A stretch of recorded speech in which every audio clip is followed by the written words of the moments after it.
Time now for sports on 104.7 The Cave. Here's Ned Reynolds. Mike, the intern, Ned Reynolds, finally getting some rain. We were just doing some dancing outside. Now we're toweling off in the studio. So let me get this straight. The NFL, and all their wisdom with the Deshaun Watson situation, are like, you know what? We'll get an arbitrator, a female judge too, at that. And we'll let her be the one that says, this is what I think you should do. They do that. She says 6 games. They're like, screw you. we're gonna come back with our own. Now, before we get into this, what I was reading yesterday after this came out was that the judge in her ruling said, based on the agreement and what the agreement said, that is why she suggested those games suspension and no fine, because she said and felt like her hands were tied by the CBA. Now that kind of changes things in my mind, but also the fact, like I said that day, that they did say no more outside massages. You can only do them in the team facility places, i.e. we've got cameras in here, dude. Says that they know something happened and they have proof that something happened. For them to go that far to say, you, adult male, you can't go to a massage parlor, there must be some kind of pattern of abuse here. Again, it comes back to her hands being tied. So this has become a very, very complicated situation. This thing is so far from being over that we may not even see the light of day. What's going to happen to Watson during this time, that remains to be seen. Certainly he'll serve a 6-game suspension, but it could be that he'll be allowed to play while all of this is going on. That part of it, I don't know. But the whole way they have this thing structured, and you are right, the female judge, Judge Robinson, is also tied by another decision that she rendered, or a thought process. She said, and there are 2 items here involved. Number 1, that the NFL has followed a pattern where they have replied or reacted to public pressure. She won't have that. She said, I'm going by strict evidence. That's number 1. And number 2, the fact that the 2 grand juries in Texas declined to hear the case. That is a key right there. These are 2 separate grand juries that turned down the opportunity to have some kind of a decision-making process with Deshaun Watson. All right, here's this CBA is really great, the way they work this thing. The judge has rendered her decision. Now, she is hired by both sides. Both the players and the owners have hired her to make that decision. Made the decision, 6-game suspension.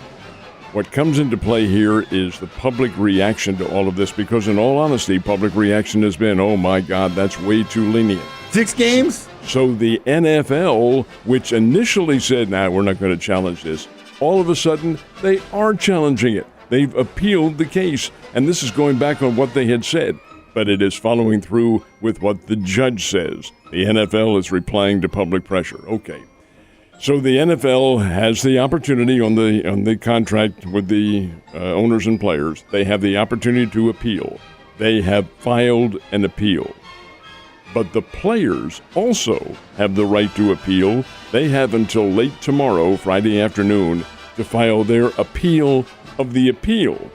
This thing's headed for federal court, and there's going to be a long, in my opinion, a long decision process. NFL says, oh no, we'll expedite it. How does the NFL spell expedite? About 5 years from now? Well, we've seen this go. I mean, hell, with deflated balls, how long that took. But ultimately, what else I was reading is that in the CBA, supposedly, old Raj has final say. It's not supposed. He does have final say. So ultimately, it doesn't matter. I mean, they can sue in court and all that stuff, but if old Raj says, you know what, Deshaun, you're gone indefinite. Well, if the federal court says we're going to uphold the players' appeal, then the NFL has to go back to federal court. That's where it's going to take the long time. But you are absolutely right. The final decision, if the NFL appeal is heard, it is their decision that is final. And who hears the case? It's either Roger Goodell or his designated representative. And you know that designated representative is going to say, wants. This is what we want. So, and that is a binding decision. It can't be changed, whatever that may be. I think You know what? Let's reestablish that bet again that we had, okay? I was almost going to you know what's funny? You say that because I was literally about ready to whip this quarter out and say, let's put this back down on the table and see how long this is going to take. Folks, I lost a quarter out of this. Listen, I think ultimately he's going to sit a year. How long this is going to take, the process, it's going to be crazy. I'll tell you this, though, right now, if you play fantasy football, do not pick up Deshaun Watson. You might not be able to use him. If you don't have somebody, get Jacoby Brissett. yeah, right. All right, let's. You know what? I don't care about that because football's back either way. Even though it is the hated Las Vegas Raiders, they're playing at Allegiant. We get to watch some football tonight. Well, no, they're playing Canton, Ohio. They're in Canton, Ohio, but the Raiders are the home team. They are, and it is the Hall of Fame game. This is a real thriller. The Jacksonville Jaguars and the Las Vegas Raiders. That game is tonight, folks, and this is the first of the preseason football games. It's the Hall of Fame game, and for the last, what's been 20 years now, this has been the initial exhibition game on the season. It goes again. Now, I'm an old-timer. I admit all that. I would much rather see, I know it can't be done, but I would much rather see the college all-stars play the Super Bowl champs. It had at least some measure of intrigue to it. This doesn't. You're not going to see anybody playing tonight except a bunch of scrubbinis who are trying to hold on. They're not going to play any regulars at all. NBC is televising this one because they know, of course, they don't have anything else on, but they want that. I'm sorry, I didn't mean that. But, tell us how you really feel. But they will have football tonight on a Thursday night. And, of course, they do have the season opener on a Thursday night. That's coming up later on in September. But, Mike, you don't remember it because you weren't born, but they used to have at Soldier Field in Chicago, the first exhibition game was the Super Bowl champs against the college all-stars. It was not much of a contest, I admit. The pros always won the thing. Well, backtrack, not always. But if the college stars ever won, those pro guys were in for some real workouts that like a lot of laps and so forth and so on. They played the games for real. It finally ended in 1976 with the Pittsburgh Steelers and Terry Bradshaw and company having the game stopped in the third period because of a torrential rainstorm in Chicago and the fans running on the field. And it had lost a little bit of its appeal. But the NFL's owners said, we're done with this. Yeah, we're not messing with our players' These health. are our top draft choices out there, and they could get hurt. Yeah. No, we're not. That's an investment, big-time investment. All right.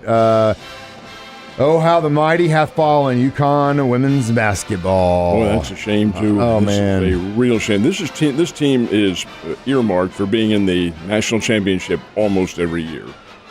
Gino Auriemma has done such a wonderful job of recruiting and coaching the team. The girls all love him. He's a great coach. He's a taskmaster, no question about that. And he's not, I guess in terms of being a gentle, grandfatherly type, no, he's hardly that at all. What, you're saying he's not woke? No, he's not woke.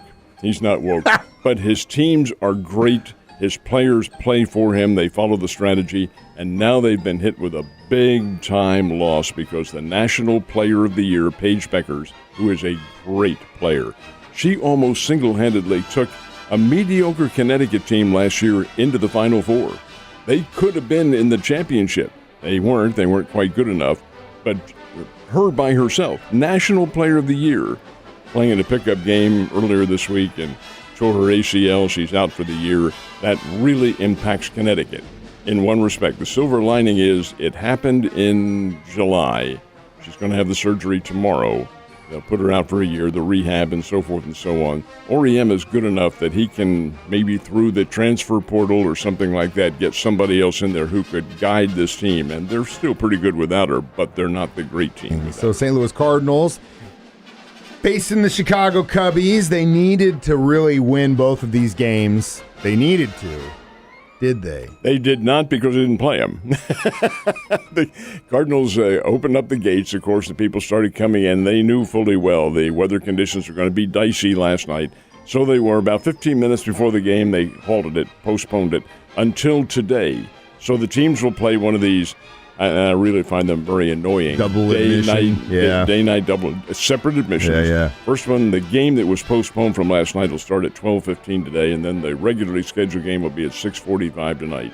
But Be that as it may, Cardinals and Cubs will end their series with a doubleheader, and then into town, into St. Louis, come the New York Yankees. And that will be very interesting because the Yankees are the best team in Major League Baseball, judged by their record, although in the last couple of weeks they haven't played that well. Still way, way ahead, but they haven't played that well. And they have a former Springfield Cardinal and St. Louis Cardinal on their team, a guy who the Redbirds let go of over the winter, Matt Carpenter. He's been signed by the Yankees, and he's having a really good year. Of course he is. He'll get a standing O when he gets up there. We've gone on about this, Mike, and it's kind of baseball jargon, but one of the reasons that Carpenter is having that great year is playing in a perfect ballpark for him. They have a very short wall in right field. St. Louis does not. St. Louis, you've got to belt it pretty hard to get it into the seats. Not in New York. You can loft one in New York and get it in the seats. But over and above all that, the Yankees are a really good team. Aaron Judge, 43 home runs, leading the major leagues, and Giancarlo Stanton and people of this caliber. They're really good. That'll be the Cardinals' 3-game series tomorrow, Saturday and Sunday.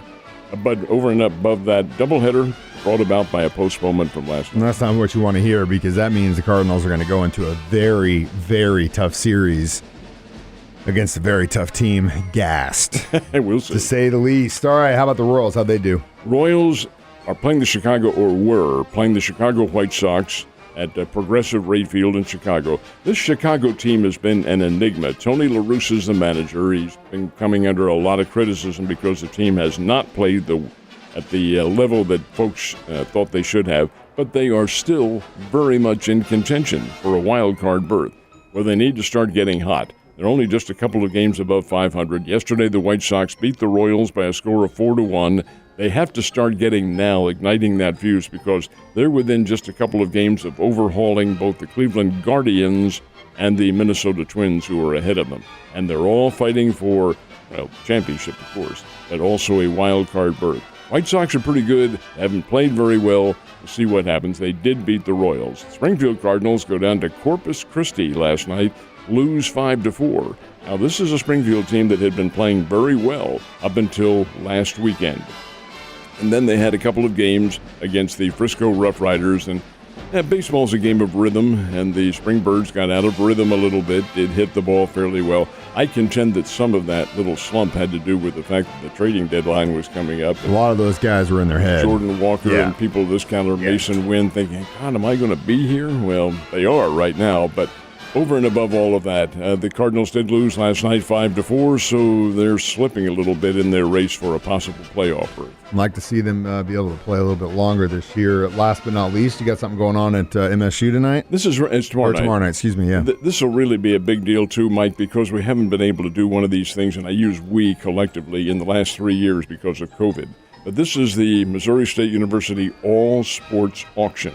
When it was started back in the late 1970s, early 1980s, it was called the Ozark's Biggest Garage Sale, and it is really a lot of fun. You have all sorts of items that are being auctioned off, and there's, of course, there's food and there is drink as well, and it's a very big evening. But all of the monies that are engendered, and we're talking maybe $130,000, $140,000 or more, all goes to the athletic department. And funding a D1 athletic program at a mid-major level, which is what Missouri State is not easy. It's not like Ohio State and Arkansas and the big schools like that bring in all their money from the football program. We do pretty well, but not that well. And as a result, this auction is a very big deal. It starts at 5 o'clock tomorrow evening. That's when the doors open. The silent auction begins. There'll be a verbal auction coming up a little bit later on. Everybody has a good time. It's a fan-friendly atmosphere that everybody loves and relaxes and enjoys things. And that's tomorrow night, and they have it at the Hammond Student Center. It's not in the Great Southern Arena. It's in Hammond Student Center, and it's a big time. And how much is a date with Ned going to be auctioned off this year? There is a date with Ned, but it's not like what you're thinking. This is kind of it's a triumvirate of us. There are three guys. I'm one of them.